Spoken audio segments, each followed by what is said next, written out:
Então, vambora?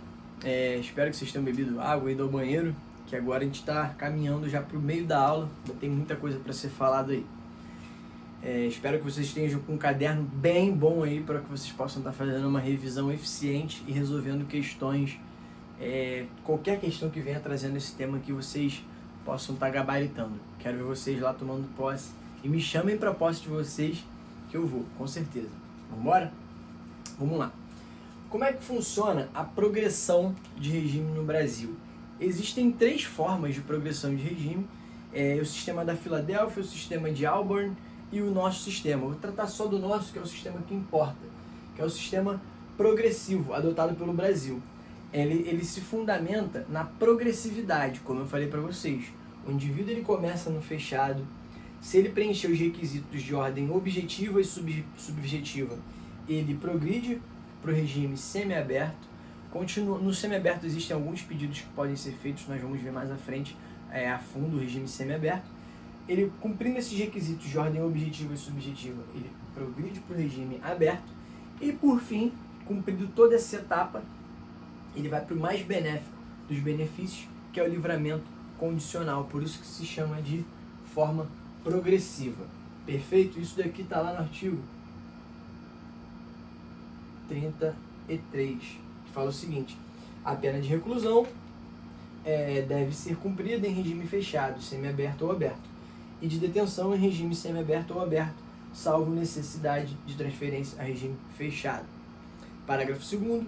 As penas privativas de liberdade deverão ser executadas de forma progressiva, segundo o mérito do condenado, observados os seguintes critérios, e ressalvadas as hipóteses de transferência ao regime mais gravoso. 33, parágrafo 2º do CP. Como funciona o regime fechado? Nós já falamos que o regime fechado ele vai ficar em penitenciária, ele fica no presídio, e na prática nós já falamos também como é um presídio mesmo, tá? E isso está lá no artigo 34.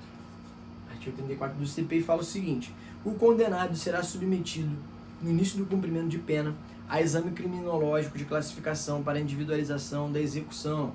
O condenado fica sujeito a trabalho no período diurno e isolamento durante o repouso noturno. Parágrafo 2º. O trabalho será incomum dentro do estabelecimento, na conformidade das aptidões ou ocupações anteriores do condenado, desde que compatíveis com a execução da pena.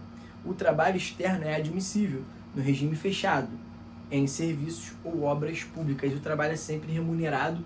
Além da remuneração desse custodiado no regime fechado, ele tem todos os direitos previdenciários dele resguardados. Beleza? É nesse sentido aqui, no regime fechado. Atualmente ainda há a exigência do exame criminológico. O que é o exame criminológico? O exame criminológico, para uma possibilidade de progressão de regime, ou no caso do fechado, é um atendimento com uma psicóloga. Essa psicóloga ela faz algumas perguntas de ordem subjetiva. Você está bem? Você se arrependeu? Como é que é a sua família? Você sente saudade? Essas perguntas de cunho subjetivos para saber se aquele apenado ali ele está em consonância com o ordenamento jurídico, ele está efetivamente caminhando para essa progressão de regime. E nesse caso, existe a exigência do exame criminológico. O STF, ele por jurisprudência consolidada, admite que pode sim ser exigido o exame criminológico fundamentadamente e pelo juiz para avaliar o pedido da progressão de regime. Não há ilegalidade na exigência do laudo criminológico como medida prévia à avaliação judicial quanto à progressão de regime, quando respaldada dentro de outros fundamentos no envolvimento do paciente com facção criminosa. Recentemente julgado isso pelo STF pela primeira turma, no HC, quem quiser anotar aí, 199-901. Quando é que foi isso, Douglas? 14/9 desse ano, de 2021. Então tá fresquinho, isso é um prato cheio para cair na sua prova. Essa possibilidade da exigência do exame criminológico para progressão de... Aqui no Rio, quando eu faço bastante execução penal, E eles pedem sim, geralmente, vou pedir a progressão de regime do fechado para o semiaberto. Eles pedem para que esse custodiado faça um exame criminológico para saber se ele está cumprindo esses requisitos de ordem subjetiva, para que ele possa estar galgando e progredindo de regime. Outra coisa, é importante o conhecimento das súmulas do STF e do STJ a respeito do tema. Tem uma súmula 439, que eu deixei aqui para vocês, que fala o seguinte: admite-se o exame criminológico pelas peculiaridades do caso, desde que em decisão motivada há também uma súmula do STF que indica a possibilidade de realização do exame criminológico, a súmula 26. Súmula 26, essa daqui é do STF. Anotem aí, joguem no Google também, que aparece lá para vocês a literalidade delas, ou até no próprio vademecum de vocês, e fala o seguinte: para efeito da progressão de regime do cumprimento de pena por crime hediondo ou equiparado, o juiz da execução observará a inconstitucionalidade do artigo 2º, nós já falamos da impossibilidade de aplicação de regime integralmente fechado ou inicial de cumprimento de pena, sem prejuízo de avaliar se o condenado preenche ou não os requisitos objetivos e subjetivos do benefício, podendo determinar para tal fim, de modo fundamentado, a realização do exame criminológico. Então, se te perguntarem se é possível, se é plausível a requisição de um exame criminológico para a progressão de regime, é possível sim, desde que seja fundamentado. E geralmente é bem fundamentado os pedidos. Qual é a regra do regime semiaberto? Está lá no 35 do Código Penal, 91 e 92. O Código Penal ele traz uma visão geral do regime semiaberto. E a Lei de Execuções Penais, que nós botamos aqui, a LEP, ela trata minuciosamente cada um desses regimes, tudo bem? E fala o seguinte: aplica-se as normas do artigo 84 deste Código ao condenado que incide o cumprimento de pena em regime semiaberto. Parágrafo 1º do 35 do Código Penal. O condenado fica sujeito a trabalho em comum durante o período de urna em colônia agrícola, industrial ou estabelecimento similar. O trabalho externo é admissível, bem como a frequência em cursos supletivos profissionalizantes de instrução de segundo grau superior. E a LEP já vem minuciando essa possibilidade do regime semiaberto. O artigo 91. A colônia agrícola, industrial ou similar destina-se ao cumprimento de pena em regime semiaberto. E o 92. O condenado poderá ser alojado em compartimento coletivo, observados os requisitos da letra A do parágrafo único do artigo 88 da própria lei, da LEP. Parágrafo único. São também requisitos básicos das dependências coletivas: a seleção adequada dos presos e o limite de capacidade máxima que atenda aos objetivos da individualização da pena. Uma coisa muito importante que devemos ressaltar aqui é que nesse caso aqui no regime semiaberto, cabe o VPL ou o TEM. Aqui na prática eu faço muitos pedidos de VPL e trabalho extramuros. Preso no regime semiaberto, acho que é artigo 123 da Lei de Execuções Penais, ele prevê a possibilidade da VPL, que é essa saída temporária, da própria Susana von Richthofen, né?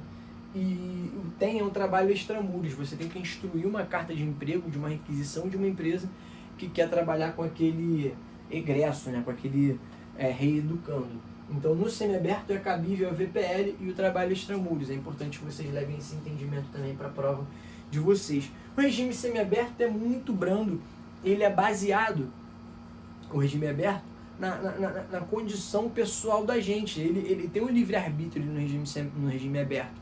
Ele pode sair, fazer o que ele quiser e volta para dormir na casa de albergado. E o que fala o artigo 36 do Código Penal? O regime aberto baseia-se na autodisciplina e senso de responsabilidade do condenado. Ele fala só isso. Parágrafo 1º. O condenado deverá, fora do estabelecimento e sem vigilância, trabalhar, frequentar curso ou exercer outra atividade autorizada, permanecendo recolhido durante o período noturno e nos dias de folga.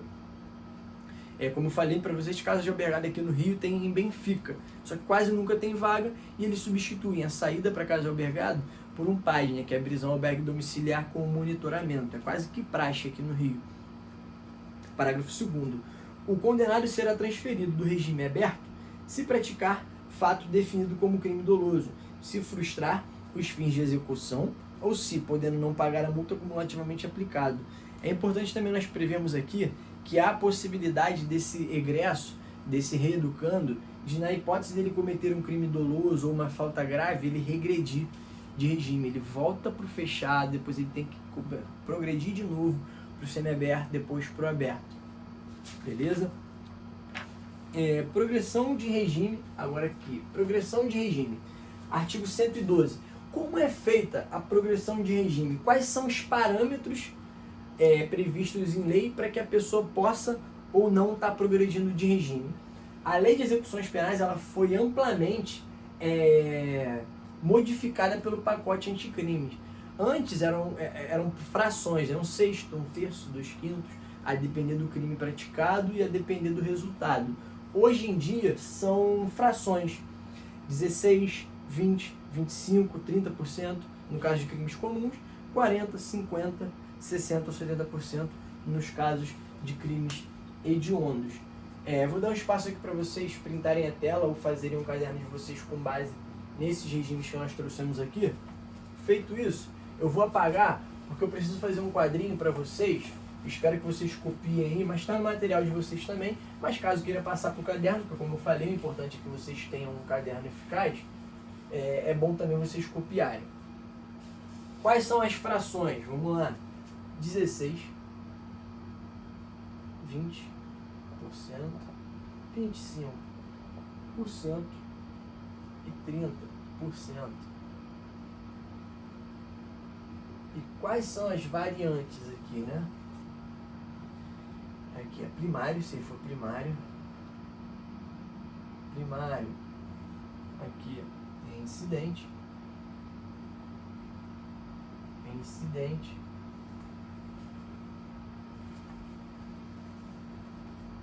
Mas aqui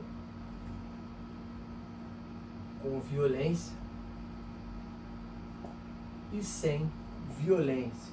O que isso aqui quer dizer, Douglas? Vou passar para vocês. Calma, espera. Vamos lá. Isso aqui é bom vocês gravarem também. Tá?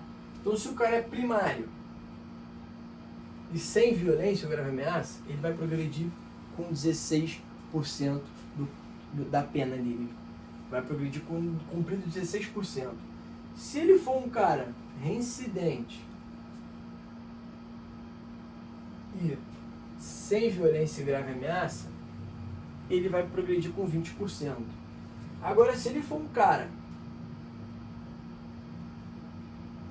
primário e com violência, ele vai progredir com 25%. E agora, se ele for reincidente e cometer um crime com violência ou grave ameaça, ele vai progredir com 30%. Isso daqui, gente, é nos casos de crimes comuns, tá? Crimes comuns. E agora, aqui vocês vão ver que muda bastante, tá? Aqui o buraco é bem mais embaixo. Crimes hediondos. Douglas, como é que é essa questão dos crimes hediondos? Vamos lá.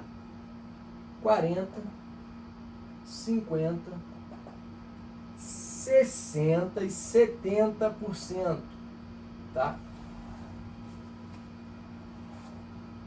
Copiei o quadrinho, gente.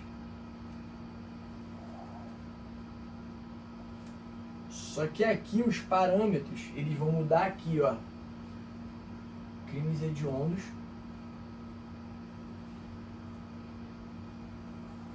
Crimes hediondos. Aqui se ele for... Esses aqui são os mesmos, né? Primário, reincidente. Aí aqui já muda. Com morte. Com morte. E sem resultado morte. Tá bom? Se esse cara que cometeu um crime hediondo e for primário e sem resultado morte, ele vai progredir de regime com 40% do cumprimento. Agora, se ele for um cara primário e com resultado morte, ele vai progredir com 50%. 60% se ele for reincidente e sem resultado morte. Agora, se ele for um cara reincidente e com morte, ele vai progredir com 70%. Minha letra é feia, mas eu li para vocês. Eu espero que vocês consigam passar isso para o caderno de vocês, tá? Que é um quadrinho muito importante, foi trazido pelo pacote de crime e eu aposto muito que isso pode vir numa prova de cunho objetivo para vocês, tá? Primário, vamos lá, 16% se ele for primário e sem violência, 20% se ele for reincidente, sem violência, 25% para progredir de regime se ele for um cara primário com violência e 30% se ele for um cara reincidente e com violência. Douglas, no caso dos crimes hediondos, se ele for primário, ele vai progredir com 40% e sem causa morte. Se ele vai progredir com 50% do cumprimento, se ele for primário, com resultado morte. Em 60% se ele for reincidente, sem resultado morte. E 70% se ele for reincidente e com resultado morte. Ficou claro isso? Espero que vocês consigam passar para o caderno de vocês, que agora a gente vai falar do critério subjetivo para progressão de regime. Como é que funciona o critério subjetivo? O que acontece?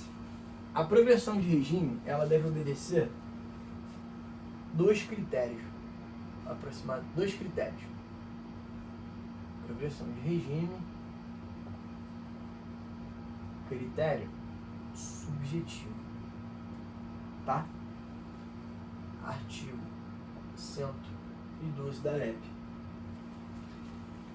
O que esse critério subjetivo quer dizer? Para uma pessoa progredir de regime, ela tem que preencher critérios de ordem subjetiva e critérios de ordem objetiva.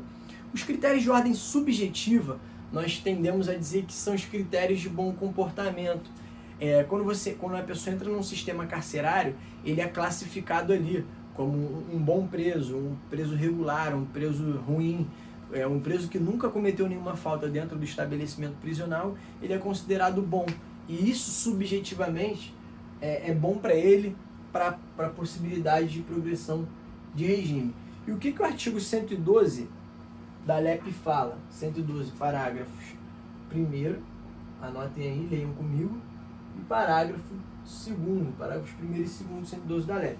Em todos os casos, o apenado só terá direito à progressão de regime se ostentar boa conduta carcerária, comprovado pelo diretor do estabelecimento, respeitadas as normas que vedam a progressão. Parágrafo 2º. A decisão do juiz que determinar a progressão de regime será sempre motivada e precedida de manifestação do Ministério Público e do defensor, procedimento que também deve ser adotado na concessão do livramento condicional, induto e comutação de penas, respeitados os prazos previstos nas normas vigentes. Assim, em síntese, para a obtenção da progressão de regime são necessários critérios de ordem subjetiva, beleza? Isso aí já é pacífico. O adimplemento do tempo de cumprimento de pena, que isso é critério objetivo, e temos algumas observações a fazer, tá? OBS 1. A decisão deve ser motivada pelo juiz, nós já vimos. Anota aí, decisão motivada pelo juiz, precedida de manifestação do MP, juiz, MP, defesa. Procedimento que deverá ser adotado no livramento condicional no induto. E OBS 2. OBS 2. A falta interrompe um prazo. Isso aqui é muito importante. A falta interrompe um prazo para a progressão desse regime. E o reinício do prazo terá como parâmetro o restante da pena a cumprir. Vamos lá. Esse cara tomou 10 anos. E quando ele tinha cumprido 5, ele cometeu uma falta grave. Então agora nessa falta grave, o que vai ser feito? Ele cometeu a falta grave com 5 anos de cumprimento de pena. O prazo agora para a contagem da progressão de regime vai ser o prazo vindouro, os 5 anos restantes de cumprimento de pena. Então ele só vai progredir de regime quando ele cumprir determinada porcentagem desses 5 anos restantes. Isso vai depender do crime que ele cometeu. Se foi hediondo, se não foi, se ele é primário, se tem resultado morte ou não. Então assim, cometeu falta grave. E o início da data da contagem é a data da falta. Então, da data da falta para o tempo restante, o regime de progressão de regime, a progressão de regime ela vai ser contada com base na pena remanescente. Beleza? Esse OBS 2 foi. E OBS 3, falta grave não interrompe o prazo para comutação de pena e livramentos condicionais. Confira o livramento condicional. Artigo 83. O juiz poderá conceder livramento condicional ao condenado a pena privativa de liberdade igual ou superior a 2 anos. Artigo 83 do CP, que fala do livramento condicional. Que é o mais brando de todos os regimes de cumprimento. Ele fica solto, o livramento condicional ele fica solto e geralmente monitorado, ou ele tem que ir no patronato para ir assinar, para justificar ali. Então é o mais benéfico dos regimes. Na progressão de regime, livramento condicional é a cereja do bolo. Fez tudo certinho, chegou no livramento condicional, é bingo. É o melhor dos mundos para quem está cumprindo pena. Beleza? Uma hipótese específica de progressão de regime. Hipótese específica de progressão de regime do artigo 33, parágrafo 4º do CP, que são de crimes contra a ADM, a administração. Nesse caso aqui, o condenado por crime contra a administração pública, ele terá a progressão de regime dele, de cumprimento de pena, condicionada à reparação do dano ou à devolução do produto ilícito com os acréscimos legais. Então essa aqui é uma hipótese específica para a progressão de regime, na hipótese de crimes cometidos contra a administração pública. Está lá no 33, parágrafo 4º do CP. Outra coisa também é a detração. Detração.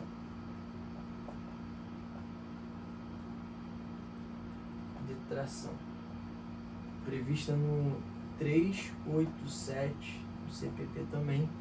O que fala em detração? O juiz, ao proferir a sentença condenatória, o tempo de prisão provisória, de prisão administrativa ou de internação no Brasil ou no estrangeiro será computado para fim de determinação do regime inicial de cumprimento de pena. O que isso quer dizer? Às vezes, uma pessoa responde um processo preso.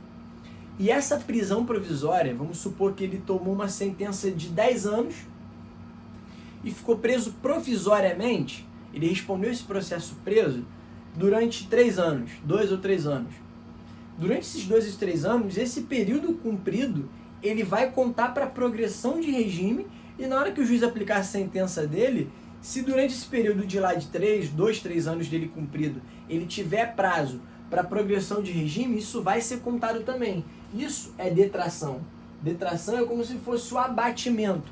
Você está abatendo um tempo da prisão preventiva nessa prisão definitiva, nessa execução de sentença. É você abater um período de execução de pena.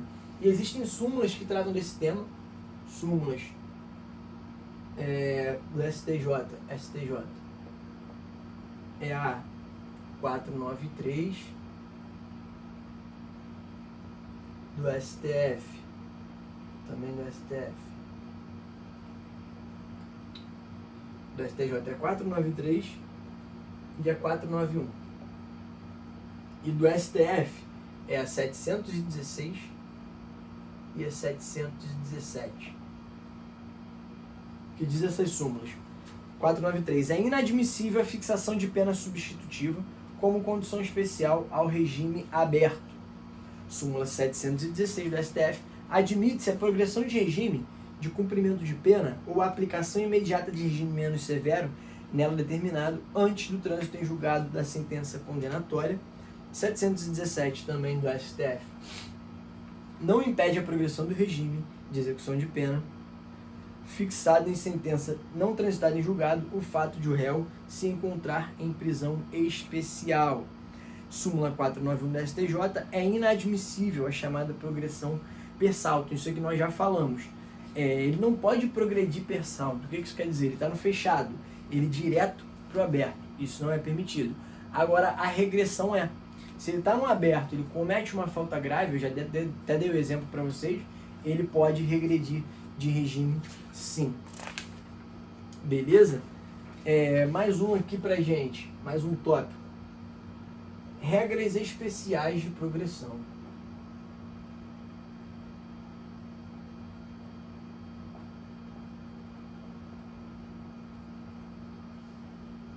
Progressão.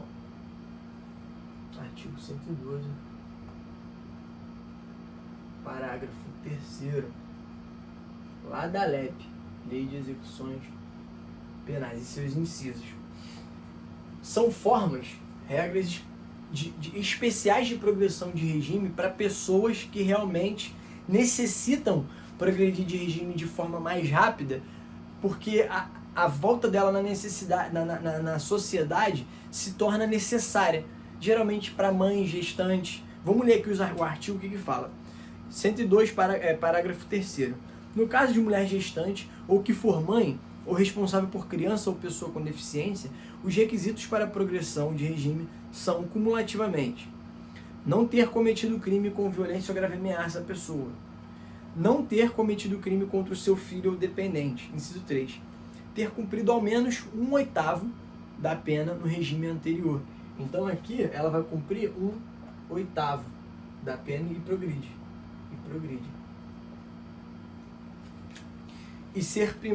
Ser primária e ter bom comportamento carcerário comprovado pelo diretor do estabelecimento e não ter integrado organização criminosa. Então essa mulher aqui com 1/8 ela vai progredir de regime. É muito importante também a gente não confundir as regras da progressão de regime com aquelas determinadas no CPP. A CPP, a regra do CPP, ela trata da possibilidade da pessoa não responder aquele processo presa, de não ser aplicada a ela uma pena preventiva, uma prisão preventiva, uma medida cautelar de prisão. Essa é do CPP. A da LEP já fala de regras especiais de progressão de regime.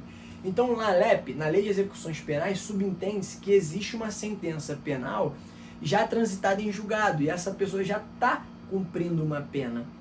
No CPP, no artigo 318 do CPP, a especialidade é o seguinte: o que tem de diferente? Aqui na LEP subentende-se que a pessoa tem uma sentença penal condenatória, por isso essa mulher grávida ela vai progredir com 1/8. Enquanto no CPP existe a previsão da possibilidade dessa mulher responder em liberdade. Ou seja, ela ainda não tem uma sentença penal condenatória, é um momento prévio, antes dessa sentença penal condenatória. E isso está lá no 312 do CPP. É importante nós não confundirmos o momento em que cada instituto se aplica.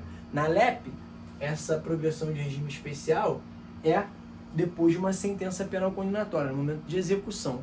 No CPP, o 318 é antes. Ele trata-se de uma impossibilidade de aplicar as medidas cautelares de prisão por conta de especificidade da mulher ou do idoso maior de 80 anos. Vou ler aqui só para poder sedimentar isso que foi falado. Tá? Da prisão domiciliar. CPP, artigo 318. Poderá o juiz substituir a prisão preventiva pela domiciliar quando o agente for maior de 80 anos. Então ele substitui a prisão preventiva pela domiciliar, no caso de pessoa maior de 80 anos. 2. Extremamente debilitado por motivo de doença grave. Nesse caso aqui é importante também que já aconteceu de cliente, já tive clientes baleados, o cliente foi baleado, foi para o hospital penitenciário, ficou lá gravemente ferido e por conta da extrema debilidade por motivo de uma doença muito grave, estava piorando, a gente conseguiu uma prisão domiciliar para que ele fosse tratado em casa. Inciso 3. É imprescindível aos cuidados especiais da pessoa, quando essa pessoa, que estiver presa, ela for imprescindível aos cuidados especiais de pessoa menor de 6 anos de idade ou com deficiência. Sempre é perguntado isso em audiência de custódia, e eu costumo perguntar para os clientes também: tu tem filho menor? Você é o responsável por esse menor? É o único responsável por manutenção dos alimentos desse menor? Porque isso é narrado, a gente fala na audiência de custódia para ver se consegue converter aquele flagrante numa liberdade ali provisória ou possivelmente, futuramente, se for legal, num relaxamento de prisão, ante a ilegalidade da prisão. Se ela for gestante, mulher com filho de até 12 anos de idade, incompletos. E homem, no caso de homem, eu pergunto também quando geralmente é custodiado o homem, caso seja o único responsável pelos cuidados do filho de até 12 anos de idade, incompletos. Tem muitos casos que a gente tem êxito no pedido de liberdade provisória com base nesse artigo aqui também. Para substituição, o juiz exigirá a prova idônea dos requisitos estabelecidos neste artigo. É óbvio. Quando eu faço esse requerimento, eu junto antes no pedido de liberdade provisória a certidão de nascimento da criança, para comprovar que aquele pai é o único responsável pela manutenção desse menor. Artigo 318-A, prisão preventiva imposta à mulher gestante ou que for mãe ou responsável por criança ou pessoa com deficiente será substituída por prisão domiciliar desde que não tenha cometido com violência ou grave ameaça a pessoa, é óbvio, não tenha cometido crime contra o seu filho ou dependente, é meio óbvio isso também, né? E existe também um HC que trata desse tema. HC 143641. Você que está com o computador aberto e quiser jogar, no Google você vai achar lá. E ele fala exatamente o seguinte. A segunda turma do STF decidiu que, em regra, deve ser concedido prisão domiciliar para todas as mulheres presas que sejam gestantes. Não vou ler tudo, vou ler só o mais importante que eu destaquei para vocês. Entretanto, deve-se analisar as condições específicas do caso, porque pode haver situação em que o crime é grave e o convívio com a mãe pode prejudicar o desenvolvimento do menor. Exemplo, situação na qual a mulher foi presa em flagrante com uma enorme quantidade de armamento em sua residência. Além disso, havia indícios de que ela integra grupo criminoso voltado ao cometimento dos delitos de tráfico de drogas, disparo de arma de fogo. Então, nesse caso aqui em específico, gerou até um informativo Info 953, quentíssimo também, 24/9/2019. Nesse caso aqui, essa mulher não pode, porque a convivência com o filho é até mais maléfica do que a própria companhia da mãe. Então, se comprovado isso, de acordo com as provas que se obtiverem nos autos, essa convivência da mãe é tão prejudicial, ou até mais prejudicial, a convivência com a criança é tão prejudicial para a criança, ou mais prejudicial do que a própria prisão da mãe. É triste isso, mas infelizmente isso acontece, tanto que existe um julgado que trata do tema. Já caminhando para o final, vamos falar no próximo bloco dos direitos do preso, tá? Vou dar só mais um tempinho aqui para esse próximo bloco, para nós fecharmos esse próximo bloco de 30 minutos e voltamos já para caminhar para o final da aula. Vamos embora, toma uma água, um café aí.